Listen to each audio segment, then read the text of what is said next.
Power point मत भी extra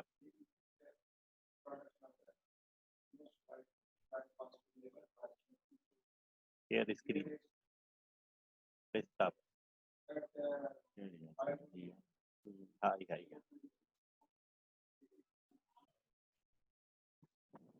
hello अस्सलाम वालेकुम मैं doctor Anwar Jamali this is the lecture number 2 series of the blood disorders blood diseases. So last time we have talked about the anemia. तो anaemia के बारे में anaemia is common national as well as international issue of the whole world.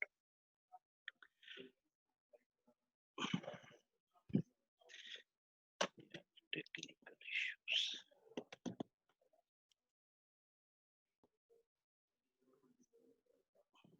Okay. तो haemoglobin level जो है वो as के साथ वेरी करती है. लास्ट टाइम ये हमारी जो है प्रेजेंटेशन, इसको मैं थोड़ा सा क्विकली रिवाइज करूंगा क्योंकि लास्ट टाइम साउंड का इशू था और majority of the student has complete के प्रॉपरली वॉइस जो है वो आ नहीं सका. तो बर्थ पे जो हेमोग्लोबिन लेवल है वो 16.5 ग्राम पर डेसीलीटर है और with the passage of the time वो इंक्रीज भी होती है और डिक्रीज भी होती है due to physiological variations. At the age of the 1 to 2 years hemoglobin rise to the 14 gram per deciliter in the female young girls. और mails में वो 15 तक चला जाता है और गर्ल्स में वो 14 तक चला जाता है. उसके साथ पैरेलली आपने असेस करने हैं मुख्तलिफ रिलेवेंट लेबार्टी वैल्यूज. एमसीवी जो है वो 120 एफएल तक हाई भी हो सकती है और अगर ये लो आ रही है तो 78 से भी लो आ सकती है 1 साल के इन्फेंट में. लेबार्टी वैल्यू चिल्ड्रेन में should always be compared with the appropriate age norms. तो आपने जब भी हेमोग्लोबिन को चेक करना है तो उसमें एक बात का ख्याल रखें कि what is the age of the subject and what is the gender of the subject. ये दोनों फिर उसको आपने रेफरेंस लेना है कि जो नॉर्मल लोग होते हैं उस एज और उस जेंडर के, तो उनमें हेमोग्लोबिन लेवल कितना है तो आपने उसको एज ए रेफरेंस तौर पे बनाना है. जनरल कंसीडरेशन यही है कि जब भी आरबीसी जो सर्कुलेटिंग आरबीसी है वो कम हो जाए या हेमोग्लोबिन की लेवल कम हो जाए तो हम कहते हैं हाँ ये पेशेंट एनीमिक है. तो इस तरीके से फीमेल में अगर हेमोग्लोबिन 12 से कम हो जाए, स्पेशली यंग या मेंस्ट्रुएटिंग फीमेल जो है, तो उसको हम कहते हैं कि जी एनीमिया है.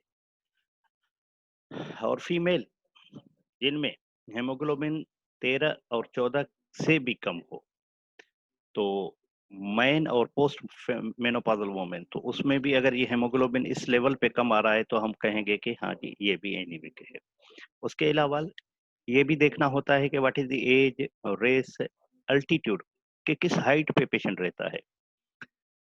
क्योंकि जो ऊपर सी लेवल से ऊपर रहते हैं तो उसमें हाइपोक्सिक ड्राइव होता है जिसकी वजह से उनमें सेकेंडरी पॉलीसेथीमिया का चांस थोड़ा ज्यादा हो जाता है. और वो पेशेंट जिनमें हेमोग्लोबिन रिड्यूस होता है ड्यू टू टोबैको स्मोक, तो उसमें भी हेमोग्लोबिन की लेवल अल्टर हो जाती है.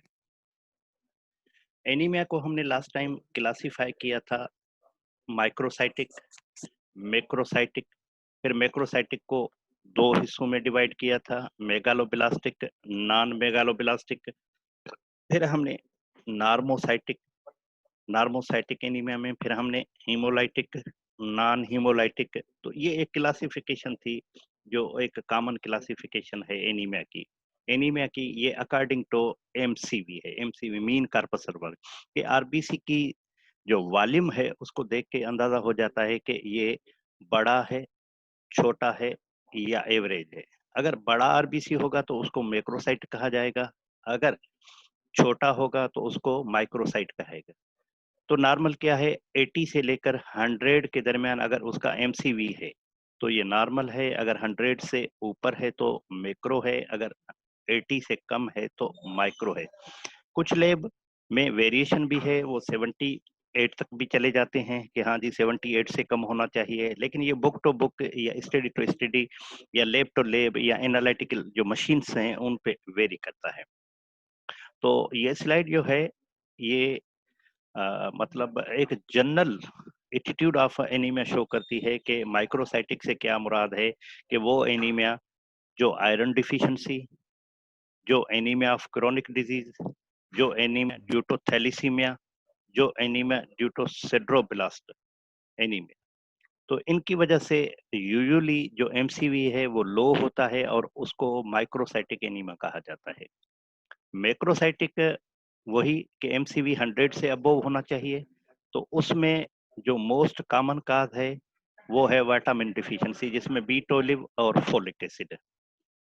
और दूसरा जो एक इम्पोर्टेंट काज है, ड्रग्स भी मैक्रोसाइटिक एनीमिया कराती हैं।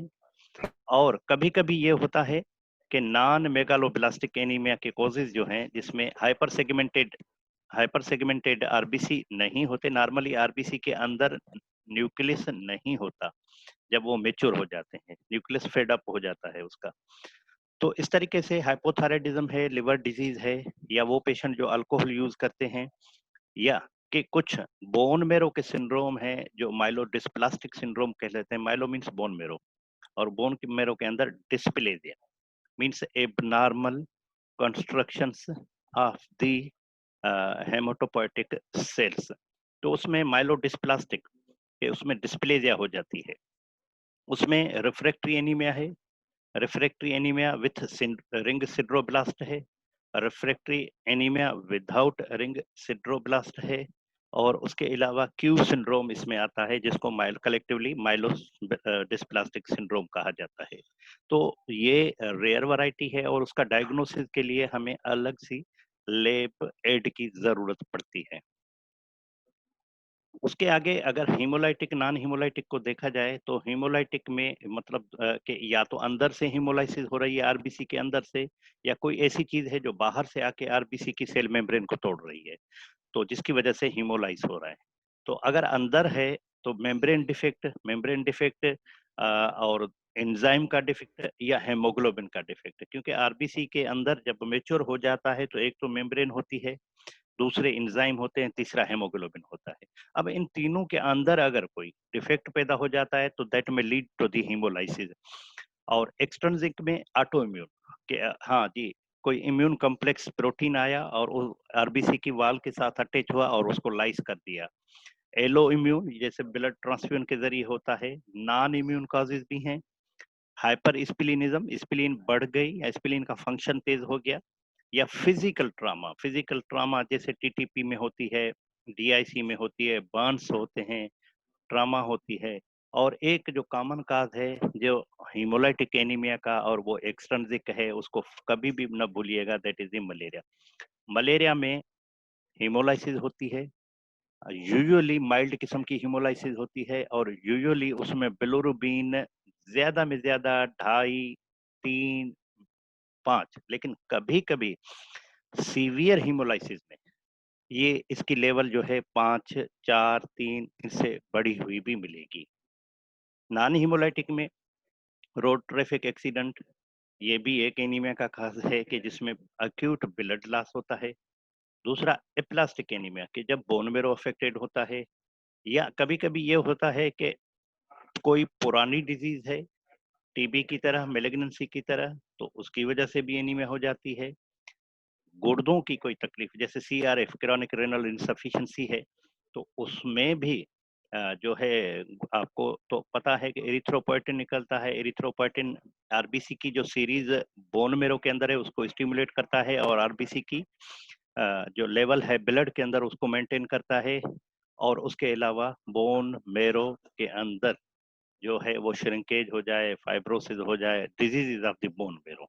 तो ये सारे काजेज हैं नार्मोसाइटिक, हीमोलाइटिक और नॉन हीमोलाइटिक के। हिस्ट्री में हिस्ट्री जरूरी है बचपन से लेकर जवानी तक, और जवानी से लेकर बुढ़ापे तक। तो एक जो चीज इंपॉर्टेंट है diagnosis of anaemia, anaemia diagnose करना इशू नहीं है। इशू ये है कि काज एनीमिया का क्या है और उसको आप ट्रीट कैसे करेंगे। एनीमिया तो वो दूर से ही पेलरनेस अगर नजर आती है तो हम कहते हैं हाँ जी इसमें खून की कमी है, लेकिन इसमें खून की कमी क्यों है? तो कैसे ये साबित होगा कि ये इस डिजीज की वजह से? ये एक कॉम्प्लेक्स स्टोरी है। तो आपने क्या करना है, सबसे पहले आपने उसकी फैमिली हिस्ट्री, बचपन की हिस्ट्री, ये और उसके अलावा sickle cell anaemia, thalassaemia, glucose 6 phosphate और स्फेरोसाइटोसिस, ये वो 4 डिजीज हैं जो फैमिलीज में रन करती हैं। मतलब इसका पैटर्न जो है ट्रांसमिशन का वो इनहेरिटेड पैटर्न है। उसके अलावा अगर मेल मेंबर्स इफेक्टेड हैं उस खानदान में तो आपने डायरेक्टली आंखें बंद करना है, बंद करके कहना है कि ये एक्स लिंक डिजीज है और इसको खास तौर पे जहन में रखना चाहिए। खास बात यह है कि जब भी आप किसी भी बच्चे को या बड़े को whatever the age and gender of the patient आपने एनीमिया के लिए असेस करना है तो प्रॉपर हिस्ट्री जरूरी है, क्योंकि हिस्ट्री के बगैर आप उसके एग्जैक्ट डायग्नोसिस की तरफ डाइवर्ट नहीं हो पाए, क्योंकि एनीमिया के हजारों काज हैं। आप किस किस को इन्वेस्टिगेट करोगे डायरेक्टली? तो उसके लिए आपके पास दो ऑप्शन है, एक हिस्ट्री और एक एग्जामिनेशन। पहले हिस्ट्री और एग्जामिनेशन करके आप अपने डायग्नोस्टिक रेंज को नैरो करेंगे। नैरो करने के बाद जो है आप उसको बढ़ाते जाएंगे। बच्चों में एनीमिया जो है वो एग्जिबिट करती है कि वो कम खाते हैं, इरिटेबल होते हैं और उनकी दिल की धड़कन, माँ अक्सर ये कंप्लेन करती है कि डॉक्टर साहब मेरे बच्चे की दिल की धड़कन तेज महसूस हो रही है मुझे। तो ये कंप्लेन होती है, लेकिन atypical features should be explored with in the family के कभी कभी ऐसी भी चीजें होती हैं जो मतलब एक पेशेंट आया, उसको लेमन टिंज थी, तो एनीमिया तो था, लेकिन लेमन टिंज वाला एनीमिया क्यों था? लेमन टिंज वाला एनीमिया क्यों था? Okay, okay sir. हाँ, लेमन टिंज वाला एनीमिया क्यों था? तो जाहिर है हर एनीमिया में लेमन टिंज नहीं होती, हर एनीमिया में पेलारनेस नहीं होती, हर एनीमिया में ट्रेकिकार्डिया नहीं होती। तो इस तरीके से हर एनीमिया के अंदर जबान के जो पेपिला है वो लॉस नहीं होते, एंगुलर स्टोमेटाइटिस नहीं होती, चिलोसिस नहीं होती। तो इस तरीके से आपने हमेशा हिस्ट्री एग्जामिनेशन के बाद आपने उसको इन्वेस्टिगेट करना है। डायरेक्टली अगर आप इन्वेस्टिगेट करेंगे तो अभी आपने देखा कि एक लिस्ट ऑफ द कॉजेज, ये तो कॉमन कॉजेज हैं, रेयर तो रेयर हैं।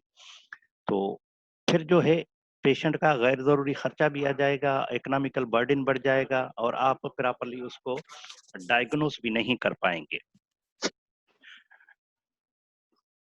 कहते हैं कि जी न्यूट्रिशन, न्यूट्रिशन की हिस्ट्री भी हम फाइनल ईयर में स्टूडेंट को कहते हैं कि जी बाबा न्यूट्रिशन की हिस्ट्री, न्यूट्रिशन की हिस्ट्री का सिंपल क्वेश्चन ये है कि आप अक्सर खाने में क्या खाते हैं, आप अक्सर खाने में क्या खाते हैं और हफ्ते में गोश्त या मछली कितनी दफा इस्तेमाल करते हैं? क्या आप रोजमर्रा के खाने में कोई ऐसी चीज इस्तेमाल करते हैं जो आम लोग इस्तेमाल नहीं करते? तो इस तरीके से ये वो दो तीन टिपिकल क्वेश्चन हैं जो आपने हिस्ट्री में पूछने उन पेशेंट्स में जो प्रेजेंट होते हैं एनीमिया के साथ। उसके अलावा लेड पॉइजनिंग, लेड पॉइजनिंग भी एनीमिया कराती है, जिसमें बेजोफिलिक स्टिपलिंग होती है।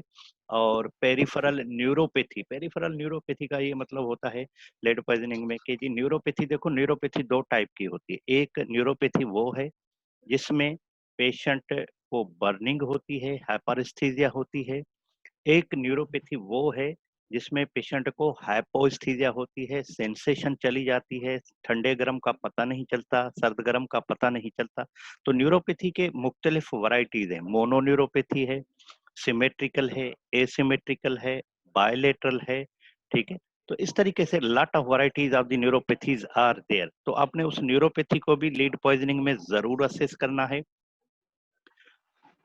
उसके अलावा अगर कोई एडल्ट पेशेंट है तो आपको एडिशनल सपोर्ट और explanation as per history and examination की जरूरत होती है। और फीमेल्स में स्पेशली, क्योंकि फीमेल में जो मेंस्ट्रुएशन पीरियड है वो एक मतलब एविडेंट सोर्स है ब्लड लॉस का। तो उसमें आपने उसकी मेंस्ट्रुएशन हिस्ट्री या गायनी ऑप्स हिस्ट्री वो जरूर इंक्वायर करनी है और उसको relate करना है कि whether it anemia is due to these abnormalities or there is some sort of the other illness which is responsible for the presentation of this anemia.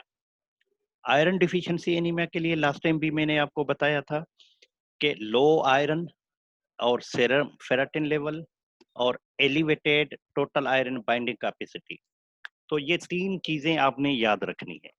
Iron लो होगा, फेरेटिन लेवल लो होगा, लेकिन iron binding capacity जो है कि क्योंकि ये जो haemoglobin है इसकी एफिनिटी तो है ऑक्सीजन के लिए, तो वो इंक्रीज हो जाएगी। और ये पेशेंट वो ही हैं जिनको आपने कंसीडर किया कि हाँ जी लो आयरन है, सीरम फेरेटिन लो है और टीआरबीसी इंक्रीज है, आपने जैसे ही आयरन थेरेपी दी तो वो इम्प्रूव होना शुरू हो गए। उसके अलावा हमेशा हिस्ट्री में ये जरूर इंक्वायर कीजिएगा कि whether there is history of blood loss और नॉट आयरन डिफिशिएंसी में, कि हाँ हेमरहाइड्स कॉमन काज हैं मेल फीमेल में, लेकिन वो इग्नोर कर देते हैं, ठीक है ना, इग्नोर कर देते हैं, बताते नहीं हैं, क्योंकि ये हमारे सोशल सेटअप में एक सिंबल ऑफ शाइनेस है। तो इस वजह से वो usually they don't tell you about the haemorrhoids or bleeding per rectum. उसके अलावा देखो कि खाने में वो कौन सी चीजें खाता है और उनमें आयरन की मिकदार यूजुअली कितनी है। ये डाइटिशियन की कभी कभी हेल्प की जरूरत पड़ती है, या आप खुद भी डाइटरी चार्ट लेके उसको असेस कर सकते हो कि what is the normal daily human requirement of the iron और what is the intake total per 24 hours of the iron in this patient. तो आपने डिमांड सप्लाई उसको कंपेयर करना है कि उसमें कोई मिसमैच तो नहीं है, फिर असेस करना है कि whether this diet is deficient in the iron supplements और नॉट। तो अगर है तो आपने ओरल से लेकर इंजेक्टेबल तक आयरन सप्लीमेंट देनी है। जनरल कंसीडरेशन आयरन डिफिशिएंसी की ये है कि it is the most common cause of the anaemia. Women main ये दोनों अफेक्टेड होते हैं, लेकिन फीमेल्स में ये 11% और मेल में ये 4% है। लेकिन उन सब में से एनीमिया जो है आयरन डिफिशिएंसी तो 11% में, लेकिन हर आयरन डिफिशिएंट को एनीमिया नहीं होती, तो वो 2% वोमेन है 1% मेन है तो जिनको एनीमिया होती है। और एवरेज एडल्ट का जो आयरन स्टोर है वो 2 to 4 ग्राम है। पैथोजेनेसिस पैथोजेनेसिस लास्ट टाइम भी डिस्कस हुई थी कि अगर ब्लड लॉस है, आयरन की डिफिशिएंसी है, पुअर एब्जॉर्प्शन है, पुअर आयरन इनटेक है, और किसी को मेंस्ट्रुएशन लॉस है, और उसके अलावा जो है वो 1 milligram of iron each day due to menstruation loss होता है। कोई प्रेग्नेंट है, लैक्टेशन में डिमांड बढ़ जाती है, डिलीवरी में क्योंकि वो एक एडिशनल डेवलपमेंटल फेज चल रहा था उसमें भी डिमांड बढ़ जाती है आयरन की। क्या आयरन की डिफिशिएंसी को प्रिवेंट किया जा सकता है? जी हाँ, किया जा सकता है। क्या आयरन डिफिशिएंसी को रूटीन में स्क्रीन किया जाता है? तो यूएस टास्क प्रिवेंशन जो है वो इसको फेवर नहीं करती। वो कहते हैं कि हाँ, जब आपको कोई पेशेंट में अलामात मिले तो स्क्रीन करें, अदरवाइज रूटीन में उनको स्क्रीन न करें। Anaemia, iron deficiency anaemia usually asymptomatic होती है, कोई सिम्टम उसका नहीं होती, लेकिन सिम्टम तब देती है जब वो मॉडरेट टू सीवियर होती है या अर्ली माइल्ड टू मॉडरेट होती है। तो उसमें मोस्ट कॉमन सिम्टम जो है वीकनेस है, फटीग है, डिजीनेस, हेडेक, एक्सरसाइज इंटॉलरेंस और पाल्पिटेशन है। पाल्पिटेशन का मतलब है awareness of the heart beat. और पॉसिबल फिजिकल साइंस जो हैं वो ट्रेकिकार्डिया, टेकिपीनिया या पेलरनेस होती है। जब भी आयरन डिफिशिएंसी को आप इंक्वायर करें तो 2-3 चीजें हिस्ट्री में वो वाइटल हैं कि जैसे कि जीपिका की यूज है, आइस है, किले है, या ऐसे कोई जैसे आजकल जो नौजवान हैं वो 2100 सुपारी खाते हैं, या जेडेकी जिसको बोलते हैं, जैफरानी बोलते हैं, मीठी सुपारी, सेक्रीन कंटेनिंग कंपाउंड जो हैं वो भी। तो सेक्रीन जो है वो एक कार्सिनोजन भी है, जो टेस्टी सुपारी के ऊपर सेक्रीन जो है ये एक कार्सिनोजन भी है।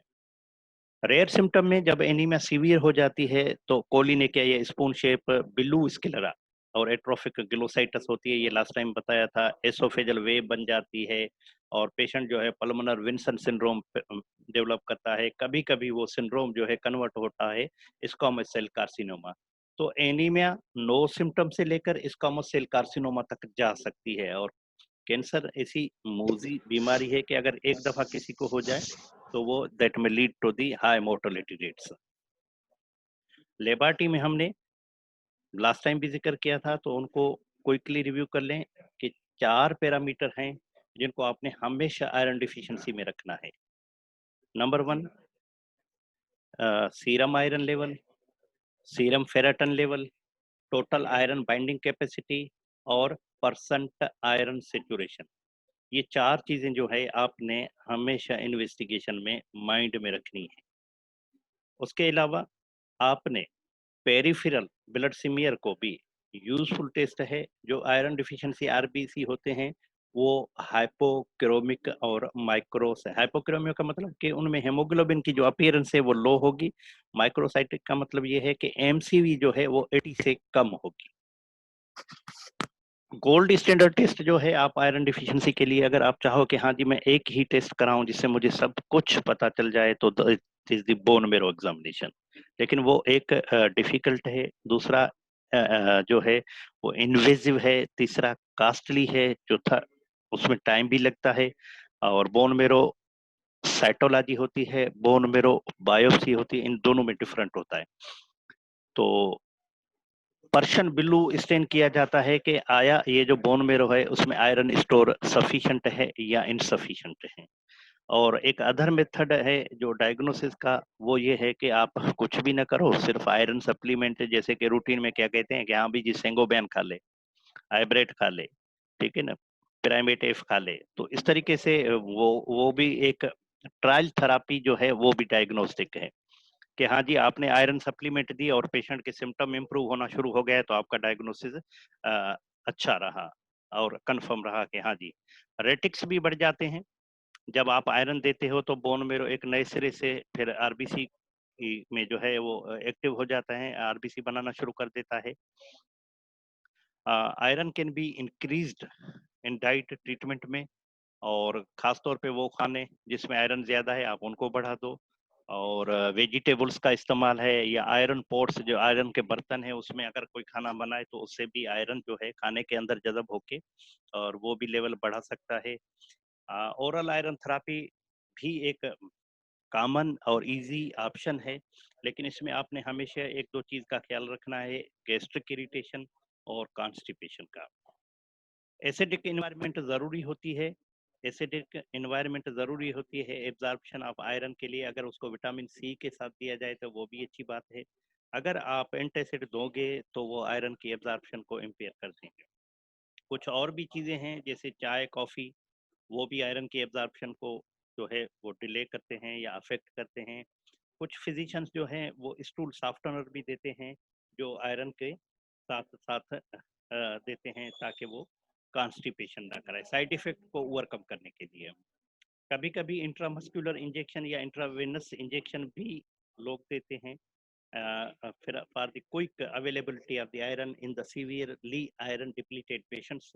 और याद रखना कि जो पेरेंटल आयरन है जो इंट्रामस्कुलर या इंट्रावेनस देते हैं, ये 4 चीजें आपने हमेशा याद रखनी। फिलेबाइटिस, जिस नस में वेन में आप लगा रहे हैं उसकी इन्फ्लेमेशन कराएगा। मसल ब्रेकडाउन ये इसका साइड इफेक्ट है, हेमायोलाइसिस, ठीक है, वो कराएगा। Anaphylaxis, this is the potential dangerous side effect कि हाँ जी उसको रिएक्शन हो गया और उसने पेशेंट को मार दिया, डॉक्टर आपकी दवा ने तो मेरे मरीज को मार दिया। And fever, drug induce fever ये करवाता है। पॉसिबली ये तब होता है जब पेरेंटल आयरन होता है। उसके बाद हमने लास्ट टाइम थोड़ा सा ओवरव्यू दिया था क्रोनिक डिजीज। तो देखें बहुत सारी डिजीज ऐसी हैं जो क्रोनिक हैं, और क्रोनिक डिजीज में हमेशा प्रेजेंस होती है, अलामत होती हैं किसी न किसी अंडरलाइंग इन्फ्लेमेशन की। और उसके अलावा क्योंकि आरबीसी की सर्वाइवल शार्ट हो जाती है और आरबीसी की फॉर्मेशन जो है वो सुस्त हो जाती है, डिले हो जाती है। और उसके अलावा इसमें खास बात यह है कि हाई या नॉर्मल सीरम फेरेटिन होगा और लो टीआईबीसी होगी।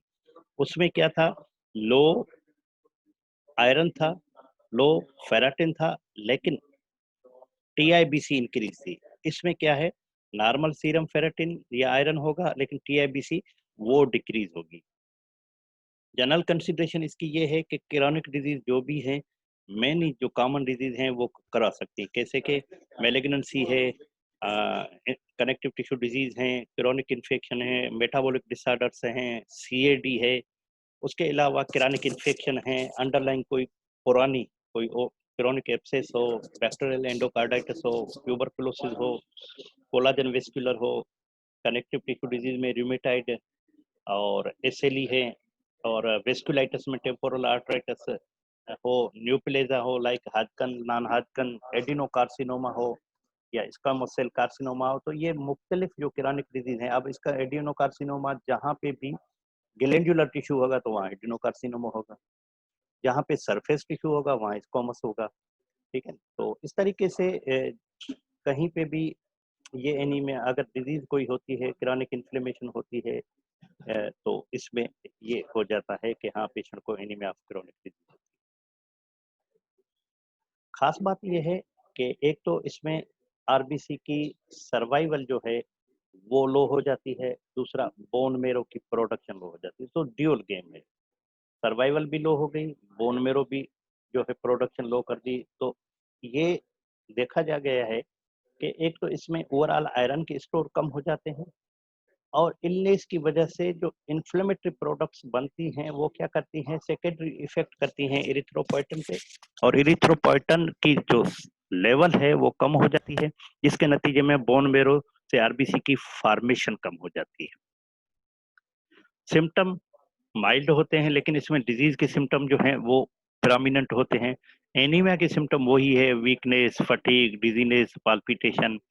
ठीक है, और उसके अलावा जो साइन है वो पेलारनेस, पेलारनेस के, हाँ जी, हाथों की हथेलियां जो है वो पेल हैं, नेल का कलर चेंज हो जाता है, स्किन का कलर चेंज हो जाता है, कंजक्टिवा जो है पेल हो जाती है, ओरल कैविटी के अंदर जो चेंजेस आ जाती हैं, ब्लड प्रेशर पे इफेक्ट पड़ता है, हार्ट रेट पे इफेक्ट पड़ता है, रेस्पिरेटरी रेट पे इफेक्ट पड़ता है, पेरिफ्रीज पे इफेक्ट पड़ता है, नेल्स पे इफेक्ट पड़ता है। तो बहुत सारी जो है साइंस होती हैं एनीमिया की, और वो एनीमिया की डिपेंड करता है कि उसका अंडरलाइंग का क्या है। ठीक है, तो उस हिसाब से वो पेशेंट में प्रेजेंट करता है। लेबार्टी में वही जो बेसिक 3-4 पैरामीटर हैं, आपने हमेशा के देखो कि हेमोग्लोबिन लेवल क्या है। जो एनीमिया ऑफ क्रोनिक डिजीज है उसमें यूजुअली माइल्ड एनीमिया होती है, यूजुअली मेजॉरिटी ऑफ केसेस में कि 10-11 लेकिन कभी कभी अगर वो सीवियरली इल होता है तो वो 8 तक भी जा सकती है, और वो हाइपोक्रोमिक कहलवाती है। कभी कभी ये भी होता है कि एनीमिया ऑफ क्रोनिक डिजीज में जैसे कि फोलिक एसिड और बीटोल्यू की डिफिशियंसी हो गई, तो उसमें वो मैक्रोसाइटिक भी हो सकती है। और उसमें देखें, जब भी आरबीसी की प्रोडक्शन कम होगी तो एब्सोल्यूट रेटिक्स काउंट जो है वो कम हो जाएगी, वो लेस देन 2.5 से भी कम हो जाएगी। और पैरेलली क्या होगा, पेशेंट में अक्यूट फेज रिएक्टेंट जो मार्कर्स हैं, जिसमें ईएसआर है, सीआरपी है, प्लेटिलेट है, फिब्रिनोजिन लेवल है, वो बढ़ जाएंगे। जब भी कोई इन्फ्लेमेशन होगी, अंडरलाइंग इन्फ्लेमेशन या मेलिग्नेंसी होगी, या क्रोनिक कनेक्टिव टिश्यू डिजीज होगी, वेस्कुलाइटिस होगी, तो ये पैरामीटर जो है ये डिस्टर्ब हो जाएंगे। उसके अलावा जो है एनीमिया ऑफ क्रोनिक डिजीज में डिक्रीज प्रोडक्शन ऑफ ट्रांसफेरिन होगी। सीरम आयरन लेवल और टीआईबीसी आर ऑफ्टन बोथ लो। ठीक है, तो ट्रांसफेरिन भी, आयरन भी और टीआईबीसी ये भी कम हो जाएंगे, और कैलकुलेटेड परसेंट सेचुरेशन जो है वो यूजुअली नॉर्मल होती है। जितने सारे आरबीसी होते हैं वो फुली सेचुरेटेड होते हैं ऑक्सीजन के साथ। और उसके अलावा this is to be distinct फिरांती, iron deficiency anemia with TIBC is often high resulting in low percent saturation। ये इसका डिफरेंशिएटिंग फीचर है जो कि उसको आयरन डिफिशिएंसी एनीमिया से डिफरेंशिएट करता है। Serum ferritin level is high और normal in anaemia of chronic disease but low in iron deficiency. ये पहले भी हमने कहा कि लो होता है, लेकिन यहाँ ये हाई या नॉर्मल मिल सकता है। ट्रीटमेंट क्या है, याद रखें, जब भी क्रोनिक डिजीज की वजह से तो ट्रीट दी अंडरलाइन का, एक आपने proper treat the original cause of the disease, दूसरा ये है कि आपने उसको सिम्प्टोमेटिक के जो सिम्टम हैं, वो सिम्टम क्यों हैं, उन सिम्प्टोमेटिक ट्रीटमेंट देनी है। अगर सिम्टम एनीमिया की वजह से, तो आपने एनीमिया को ट्रीट करना है, और इसमें आपने packed cell transfusion to avoid the volume overload, और स्पेशली इसमें उन पेशेंट को पेग सेल वॉल्यूम देने हैं कि जिसमें एनीमिया के सिम्टम हो, एनीमिया क्रोनिक डिजीज के सिम्टम हो, और पैरेलली आप समझते हो कि इसको जरूरत है ब्लड ट्रांसफ्यूजन की, तो आपने पेग सेल देना है, मीन्स आरबीसी को सेंटीमेट करके वो लगाने हैं। और उसके अलावा जो है जब हेमोग्लोबिन 10 से कम हो तो फिर आपने उसको सजेस्ट करना है। अगर हेमोग्लोबिन 10 से ऊपर है तो आपने डाइट या पेरेंटल आयरन या जो भी मुनासिब स्टेप हो पेशेंट के लिए, और वो पेशेंट पेशेंट जो है थेरापी जो है वो पेशेंट एक्सेप्ट भी करे। Erythropoietin is also used to correct anemia associated with the chronic disease, especially cancer. कभी कभी क्या होता है कि जब malignant डिजीज होती है तो erythropoietin की सीक्रेशन कम हो जाती है due to chronic inflammatory markers की वजह से। फिर सेकेंडली बोन मेरो जो है प्रोडक्शन कम करता है, तो उसमें भी आपको दोबारा erythropoietin की जरूरत पड़ सकती है। एक कॉमन एनीमिया जो है वो थैलीसीमिया है। थैलीसीमिया में क्या होता है कि आरबीसी की काउंट जो है वो नॉर्मल या उससे थोड़ी बड़ी होगी, लेकिन उसमें जो मीन कंसंट्रेशन ऑफ हेमोग्लोबिन है और मीन कार्पसल वॉल्यूम जो आप आरबीसी का है वो कम होगा, और उसमें आरबीसी यूजुअली स्मॉल साइज के होंगे।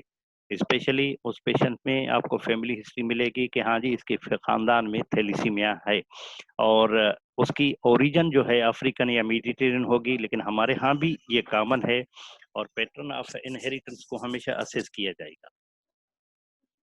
ट्रीटमेंट ट्रीटमेंट देखो, थैलीसीमिया के टाइप हैं अल्फा बीटा, और अदर टाइप हैं जैसे सिकल सेल है, हेमोग्लोबिन एच डिजीज है, तो वगैरह वगैरह, जैसे डिटेल में जाओगे उतनी।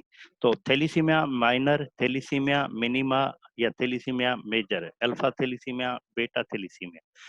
तो जो हल्के किस्म की थैलीसीमियाज होती हैं माइनर या इंटरमीडिएट, तो उसमें सिम्टम कम होते हैं या नहीं होते, लेकिन मेजर में हमेशा सिम्टम होते हैं, और ये पेशेंट रिक्वायर करते हैं रिपीटेड ब्लड ट्रांसफ्यूजन। ठीक है। उसके अलावा जो थैलीसीमिया मेजर या हेमोग्लोबिन एच डिजीज है, उनमें जो है एक हेमाटोलॉजिस्ट की केयर की जरूरत होती है, क्योंकि पैरेलली उसको जो जब आप मैनेज करेंगे तो आपको या तो उसमें ट्रांसफ्यूजन की जरूरत पड़ेगी या उसमें स्प्लीनेक्टोमी की जरूरत पड़ेगी। पैरेलली एक और जो चीज होती है वो होता है आयरन ओवरलोड। आयरन ओवरलोड के लिए आप चेलेशन थेरापी देते हो, ऐसी ड्रग्स देते हो जो आयरन को और जो ओवरलोड को वो एब्जॉर्ब करके, और जो है उसको सीरम और जो बाकी टिश्यू है, पेंक्रियाज है, जॉइंट्स हैं, टेस्टिस हैं, और लिवर है, ठीक है, हार्ट है, हार्ट में कार्डिक हीमोक्रोमेटोसिस, लिवर में हीमोक्रोमेटोसिस, तो इस तरीके से पेंक्रियाटिक हेमोक्रोमेटोसिस डायबिटीज के लिए, टेस्टिकुलर हेमोक्रोमेटोसिस जो है वो इनफर्टिलिटी के लिए, तो इस तरीके से। और स्पेशली जब पेशेंट कोई थैलीसीमिया का है तो उसमें जेनेटिक काउंसलिंग। अब रिसेंटली ट्रीटमेंट आ गई है कि जी बोन मेरो ट्रांसप्लांटेशन। इंडिया में क्या करते हैं कि उन वहाँ जितनी सारी डिलीवरीज होती हैं वो उनको रजिस्टर्ड करते हैं मेजॉरिटी ऑफ पॉपुलेशन में, और उनको अपॉइंटमेंट देते हैं कि आपने आके हॉस्पिटल के अंदर डिलीवरी करानी है।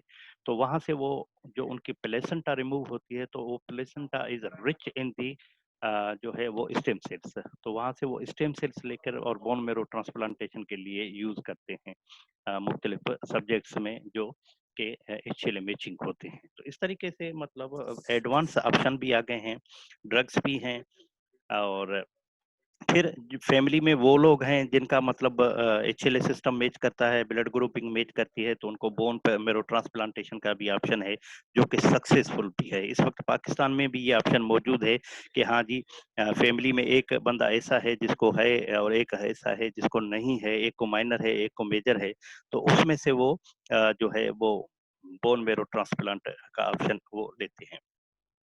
बीटोलिव हमेशा एमसीवी हाई वॉल्यूम, और एमसीवी जब 100 से अबोव होगी तो मैक्रोसाइटिक कहलवाएगा, और याद रखें जब 100 से अबोव होगी, अगर बीटोलिव का दे तो बीटोलिव की लेवल 100 से कम होगी। एमसीवी 100 से अबोव हो, बीटोलिव 100 से कम हो, तो ये बीटोलिव डिफिशिएंसी, और इसकी टिपिकल अपीयरेंस जो है वो पेरिफेरल ब्लड स्मीयर पे हाइपर सेगमेंटेड न्यूट्रोफिल मिलेंगे। ट्रीटमेंट यही है कि हाँ जी, बीटा-ओलिव सप्लीमेंट दें और ये इसमें जो ज़रूरत होती है 100 से लेकर 1000 माइक्रोग्राम की और आप डेली या अदर डे के हिसाब से और महीनों तक इसका इस्तेमाल कर सकते हैं। और फिर इसको आपने 1 मिलीग्राम पर डे पे मेंटेन करना है और आगे चलकर जो ओरल थेरेपी है, वो सफिशिएंट होती है। आपने देखा होगा ना अक्सर लोग मेथिकोबाल इंजेक्शन लगवाते हैं। पैरेलली जब भी आप बीटोलिव को ट्रीट करें तो फोलिक एसिड दे दें 1 टू 5 मिलीग्राम ईच डे ये इसकी बेसिक रिक्वायरमेंट है। क्योंकि बीटोलिव में जब तक के प्रॉपरली काज़ का पता चले, तो आपने बीटोलिव लेवल तो करानी है, साथ में फोलेट लेवल भी करानी है। फोलिक एसिड की वजह से रिड्यूस्ड आरबीसी या सीरम फोलेट लेवल जो है मैक्रोसाइटिक एनीमिया होती है, नॉर्मल बीटोलिव होता है, ठीक है? फिर आप कहोगे कि हाँ जी, ये फोलिक एसिड है और हाइपर सेगमेंटेड न्यूट्रोफिल होते हैं। ट्रीटमेंट इसकी ये है कि 1 टू 5 मिलीग्राम डेली दें और ये 6 से लेकर 8 हफ्ते तक इसकी ट्रीटमेंट जो है वो सफिशिएंट होती है for the replacement of the folic acid stores. Haemolytic anaemia में हेरेडिटी स्फेरोसाइटोसिस मैंने लास्ट टाइम भी बताया था कि ऑटोसोमल डोमिनेंट इनहेरिटेंस पैटर्न है और स्फेरोसाइट्स जो हैं वो ब्लड स्मीयर पे मिलते हैं और वो हीमोलाइसिस। तो हल्की अगर किसी को डिजीज है तो उसमें ट्रीटमेंट की यूजुअली ज़रूरत नहीं होती या थोड़े बहुत सिम्टम हैं तो उनको ट्रीट करो। अगर मॉडरेट डिजीज है तो उसमें आपको ब्लड ट्रांसफ्यूजन की ज़रूरत पड़ती है। अगर सीवियर डिजीज है तो आपको रेगुलर ट्रांसफ्यूजन की ज़रूरत पड़ती है। तो इसमें याद रखें कि ये डिजीज की सीवियरिटी पे डिपेंड करता है कि माइल्ड है, मॉडरेट है, सीवियर है और ट्रीटमेंट भी सिम्टम पे डिजीज सिम्टम पे डिपेंड करती है कि हल्के हैं तो हो सकता है नहीं, माइल्ड टू मॉडरेट है तो कभी कभी ब्लड लगता है। लोग कहते हैं ना जी मुझे साल में 1 दफा ब्लड लगता है, जी मुझे हर 3 महीने के बाद ब्लड लगता है, जी मुझे हर महीने ब्लड लगता है। तो ये माइल्ड मॉडरेट सीवियर जो है ये रिक्वायरमेंट्स होती हैं। उसके अलावा पैरेलली आपने क्या करना है कि भले जो भी काज हो हेमोलाइटिक का, लेकिन इसमें आपने फोलिक एसिड सप्लीमेंट, क्योंकि आरबीसी का टर्नओवर ज्यादा हो जाता है। डेफिनेटिव ट्रीटमेंट हेरेडिटी स्फेरोसाइटोसिस की ये है कि स्प्लीन जो है वो जो हेरेडिटी स्फेरोसाइट्स है उनको तोड़ देती है और आरबीसी की लाइफ स्पान जो है वो मतलब कम होती है। जब आप स्प्लीन रिमूव करेंगे तो ये बढ़ जाएगी, लेकिन पैरेलली इस बात का जरूर ख्याल रखिएगा कि स्प्लीन जो है वो एक निकालने के बाद एक रिस्क फैक्टर होता है ओवरवीलिंग सेप्सिस, जो कि इनकैप्सुलेटेड ऑर्गेनिज्म जिसमें स्ट्रेप्टोकोकस है, नमूनिया है और मेनिंजोकोक्स जो है ये कराते हैं। जब भी हेमोलाइसिस होती है तो पेशेंट में आरबीसी की ब्रेकडाउन की वजह से ब्लैक गाल स्टोन पैदा होते हैं। ब्लैक गाल स्टोन, यूजुअली गाल स्टोन कैसे होते हैं, व्हाइट चाकी होते हैं, लेकिन 2-3 कंडीशन ऐसी हैं जिसमें ब्लैक गाल स्टोन होते हैं। एक जो हेमोलाइसिस है, दूसरा जो सीवियर मेलन्यूट्रिशन है, तीसरा सिरोसिस ऑफ लिवर है। तो इन तीनों में जो है हेमोलाइसिस होती है और हेमोलाइसिस की वजह से, ओ सॉरी, इन तीनों में जो है गालस्टोन बनते हैं और वो गालस्टोन जो बनते हैं वो यूजुअली ब्लैक कलर के होते हैं। ग्लूकोज 6 फास्फेट भी ये एक एक्स लिंक्ड डिजीज है और अफ्रीकन और मीडिएटिन में यहाँ पे भी बिल्कुल आप देख सकते हैं। और उसके अलावा इसमें जो है एक्सपोजर होता है किस चीज का, कि उसने कोई ड्रग ली, उसने कोई ऐसा केमिकल या उसने कोई खाने में ऐसी चीज दी जो कि ग्लूकोज 6 फास्फेट की डिफिशिएंसी वाले पेशेंट्स में हीमोलाइसिस करती है। ये ट्राइगरिंग फैक्टर है जो कि हीमोलाइसिस के लिए। ग्लूकोज 6 फास्फेट एक्सीलेंट है तो ये ज्यादातर मर्दों में ही प्रेजेंट होती है। और इसकी ट्रीटमेंट ट्रीटमेंट जो है माइल्ड डिजीज में कोई ट्रीटमेंट की जरूरत नहीं है, सिर्फ अवॉइड करो कि हाँ जी ये रिस्क फैक्टर है तो उस रिस्क फैक्टर से दूर रहो। लेकिन जो क्लास 1 डिजीज है वो रिक्वायर करती है कि अगर पेशेंट को एक्यूट एग्जासर्बेशन है तो आप ट्रांसफ्यूजन करें, फ्लूइड दें, रिस्क फैक्टर को हटाएं और रेनल सपोर्ट को मॉनिटर करें। रिसेंटली ये भी ऐड किया गया कि विटामिन ई और स्प्लीनेक्टोमी जो है वो पॉसिबल ट्रीटमेंट ऑप्शन है, लेकिन उसके लिए अभी लार्ज रेंडमाइज्ड ट्रायल्स की जरूरत है कि जब तक ये प्रॉपर्ली साबित न हो कि इनका क्या। सिकल सेल एनीमिया, ये भी देखें कि ये एशिया से लेकर अफ्रीका तक पूरी दुनिया में पाई जाती है, खासतौर पे अफ्रीका और एशिया में। इसमें यूजुअली फैमिली हिस्ट्री पॉजिटिव होती है, ऑटोसोमल रिसेसिव है और ये डायग्नोस होती है हेमोग्लोबिन इलेक्ट्रोफेरोसिस पे, एचबी इलेक्ट्रोफेरोसिस कराते हैं तो उसमें सिकलिंग वो नजर आ जाती है। ट्रीटमेंट इसकी ये है कि आप जो है अवॉइड करें वो स्ट्रेसफुल कंडीशंस जो सिकलिंग कराती है। इसमें जो मोस्ट कॉमन जो चीज़ है, जो मुश्किल वाली चीज़ है, वो ये है कि इसमें एक्यूट वेज़ो ऑक्लूसिव मीन्स वो जो सिकल सेल हैं, वो जाके ब्लड वेसल्स को ब्लॉक कर देते हैं, तो वेज़ो ऑक्लूसिव पिरासिस होते हैं। पैरेलली अगर इस किस्म की कोई सिचुएशन हो, तो आपने हाइड्रेट करना है, ऑक्सीजन देनी है, एनाल्जेसिया देनी है, एंटीबायोटिक और फ्रीक्वेंट ब्लड ट्रांसफ्यूजन देने हैं। ऑटो इम्यून हीमोलाइटिक एनीमिया देखें, इसमें पॉजिटिव डायरेक्ट कोम टेस्ट होगी और एलिवेटेड इनडायरेक्ट बिलोरुबिन होगी, हेप्टोग्लोबिन लेवल ले होगी और उसमें कोई ना कोई फैक्टर होगा कि जो उसको ट्राइगर करता है। ट्रीटमेंट इसकी क्या है कि जब भी हीमोलाइसिस हो रही है, आप ब्लड दे दो। स्टीरॉइड्स है वाइटल रोल। उसके अलावा इम्यूनोमॉड्यूलेटिंग एजेंट्स जैसे इम्यूनोसप्रेसिव थेरेपी जिसको कहते हैं, एजाथायोप्रिन, साइक्लोस्पोरिन, रिटोक्सीमेब या आईवीआईजी जो है, ये इसके लिए ऑटो इम्यून हेमोलाइटिक एनीमिया के लिए रिकमेंडेड है।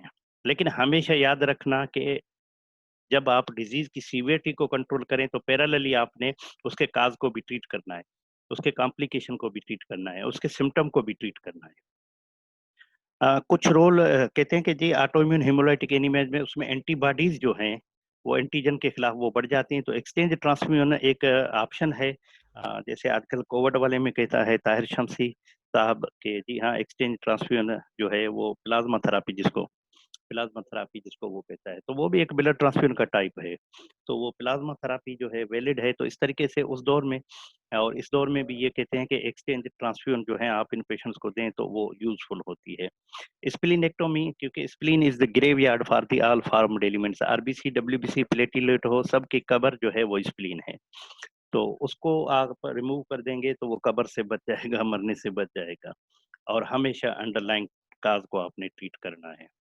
एक्सट्रिंसिक नॉन हीमोलाइटिक एनीमिया, उसमें याद रखना जो इंट्रिंसिक है कुंभ टेस्ट पॉजिटिव होगी, जो एक्सट्रिंसिक है उसमें कुंभ टेस्ट नेगेटिव होगी और कोई फैमिली की हिस्ट्री नहीं होगी।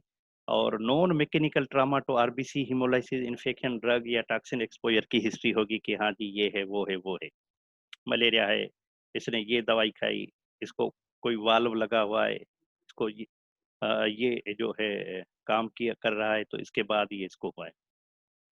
नॉन इम्यून हीमोलाइटिक एनीमिया के जो कॉजेज हैं, वो हाइपर स्प्लीनिज्म, माइक्रो एंजियोपैथी, डीआईसी या टीटीपी और हस, इसको कभी ना भूलिएगा, और फिजिकल डिस्ट्रैक्शन, मार्च हेमोग्लोबिन, बर्न है, इन्फेक्शन है, टॉक्सिन है, सिनेक बाइट जो है जिसमें हीमोलाइटिक जो है वाइपर लुंडी बला देखिए, it causes the haemolysis, haemotoxic है। Non-hemolytic anemia, aplastic anemia, usually present with the pancytopenia, means all the three series may be affected. Yeah, more than two series may be affected. Bone marrow hypocellular होता है, लेकिन लेकिन जो RBC का haemopoietic stem cells जो हैं वो normal होते हैं ना, अपीयरेंस में नॉर्मल होते हैं, लेकिन सेल की तादाद कम होती है। ट्रीटमेंट, अगर पेशेंट यंग है, अगर पेशेंट यंग है, एचएलएमएच है, तो immediate bone marrow transplantation is the treatment of choice. और दूसरी बात यह है कि टॉक्सिसिटी ग्राफ्ट वर्सेस होस्ट में जाहिर है, जो बोन मेरो ट्रांसप्लांट होती है तो उनको ड्रग्स भी दी जाती है। सक्सेसफुल ट्रांसप्लांटेशन क्यूरेटिव है और 5 ईयर जो सर्वाइवल रेट है वो 70% है। और जिनमें मैचिंग बोन मेरो ट्रांसप्लांटेशन नहीं मिल रही, तो आपके पास immunosuppression with anti thymocyte globulin और हाई डोज साइक्लोस्पोरिन जो है वो अवेलेबल है, और पेशेंट रिलेप्स में या रिमिशन में जा सकता है। और एंटी थाइमोसाइट की एडिशनल ट्रीटमेंट्स इनकरेजिंग है, और इसमें भी सर्वाइवल रेट जो है वो 75% है, लेकिन ये ड्रग डिपेंडेंट है। Anaemia of chronic renal insufficiency में आप तो जाहिर है रेनल है तो क्रिएटिनिन बढ़ी होगी, और उसके अलावा जो है क्लिनिकल प्रेजेंटेशन जो है वो साइन सिम्टम होंगे रेनल इंसफिशिएंसी के। ट्रीटमेंट में आपने पहले तो एक रीनल इनसफिशिएंसी का जो काज है, अंडरलाइंग काज, उसको ट्रीट करना है। और दूसरी बात ये है कि इसमें यूजुअली इरिथ्रोपोइटिन की वजह से एनीमिया होती है, तो आपके पास दो ड्रग्स अवेलेबल हैं, एक इरिथ्रोपोइटिन और एक डर्बापोइटिन। ये इंडिकेटेड तब हैं जब 11 ग्राम पर डेसीलीटर या उससे कम हो आरबीसी और सॉरी हेमोग्लोबिन लेवल, तो आपने देखे। तो ये बहुत आर रिकम्बिनेंट प्रोडक्ट्स, और डर्बापोइटन की जो हाफ लाइफ है वो इरिथ्रोपोइटन से ज्यादा है। और दूसरी बात ये कि आप जब किसी को थेरेपी इनिशिएट करें कि पेशेंट को स्क्रीन कीजिए कि कहीं उसको आयरन डिफिशिएंसी, फोलेट या बी12 की डिफिशिएंसी तो नहीं। आप बोन मैरो को तो स्टिमुलेट कर रहे हैं, लेकिन आयरन कम होगा फिर क्या फ़ायदा? फोलेट कम होगा फिर क्या फ़ायदा? बी12 कम होगा फिर क्या फ़ायदा? अगर कहीं से कोई अकल्ट ब्लड लॉस हो रही है तो फिर आपने उसको भी मैनेज करना है, क्योंकि आपने सप्लीमेंट थेरेपी भी देनी है और अंडरलाइंग काज़ को भी ट्रीट करना है। इंट्रावेनस आयरन सप्लीमेंट्स ये भी यूज़फुल हैं, क्योंकि इसमें डाइट भी कम हो जाती है, आयरन स्टोर भी कम हो जाते हैं रीनल इनसफिशिएंसी में। और इसके जो हैं 80 टू 120 यूनिट्स पर केजी पर वीक ये डोज़ है एरिथ्रोपोइटिन का। कॉमन साइड इफ़ेक्ट जो है ये हाइपरटेंशन है, तो वो पेशेंट जिनको हाइपरटेंशन ऑलरेडी है तो उसमें आपने अवॉइड करना है। और इसमें जो टारगेट हेमोग्लोबिन लेवल जिसको मेंटेन करना है वो 11 टू 12 ग्राम पर डेसीलीटर है। मतलब अगर किसी को रेनल डिजीज़ है और रेनल इनसफिशिएंसी की वजह से एनीमिया है तो आपने उसको वहाँ तक मेंटेन रखना है। कभी-कभी ये होता है कि बोन मैरो में इन्फिल्ट्रेशन होती है, क्योंकि ये मेरी 1-2 आखिरी स्लाइड हैं और मतलब इसके बाद आज एनीमिया का लेक्चर पूरा हो जाएगा। नेक्स्ट टाइम जो है हम बात करेंगे वो डब्ल्यूबीसी के डिसऑर्डर्स पे, और एक लेक्चर होगा हमारा प्लेटलेट के डिसऑर्डर्स पे, और अगर होगा तो। और दूसरी बात ये है कि एक जो चैप्टर है वो geriatric medicine, medicine of the old age, के जैसे पीड्स की मेडिसिन होती है तो मेडिसिन ऑफ ओल्ड एज भी होती है, उसको जेनेटिक मेडिसिन कहते हैं। तो उसमें भी कुछ डिजीज ऐसी हैं जो कॉमन अनकॉमन है, तो उनको भी हम जरूर, अगर मुझे मौका मिला तो मैं 4 से लेकर 5 लेक्चर जेनेटिक के, 2 लेक्चर 3 लेक्चर ब्लड के, तो टोटल 5 लेक्चर ले सकते हैं अगर अपॉर्चुनिटी मिली तो। तो एनीमिया एसोसिएटेड विद बोन मेरो इन्फिल्ट्रेशन में क्या होता है कि बोन मेरो ड्राई ट्रैप माइलोफाइब्रोसिस हो जाती है। ये न्यूप्लास्टिक इन्फ्लेमेटरी या मेटाबॉलिक डिजीज की वजह से हो जाती है, और नॉन स्पेसिफिक मतलब कोई ऐसा सिम्टम या साइन वो अंडरलाइंग डिजीज को तो करेगा, लेकिन वो aplastic oh sorry anaemia associated with bone marrow के इन्फिल्ट्रेशन को नहीं करेगा। हमेशा आपका टारगेट ये होना चाहिए कि मुझे अंडरलाइंग डिजीज को ट्रीट करना है, अगर मेलिग्नेंसी है उसको ट्रीट करना है, अगर ब्लड ट्रांसफ्यूजन की जरूरत है तो वो देनी है, एरिथ्रोपोइटिन की जरूरत है तो वो देनी है, या प्लेटलेट की जरूरत है तो वो देनी है। Thank you very much. तो इसके साथ ही ये एनीमिया की सीरीज का सेकंड लेक्चर आपके तकरीबन जो एनुअल होगा, जब जब भी हुआ और जब भी होगा, तो उसमें आपके ब्लड के क्वेश्चन जो हैं वो इन्हीं प्रेजेंटेशन में से ही बनेंगे, और यही प्रेजेंटेशन जो है ये इनके अंदर जो है आपके बीसीक्यू हैं और इनमें से ही बनाएंगे जो पढ़ाया है, कोई एडिशनल नहीं होगा। Thank you very much.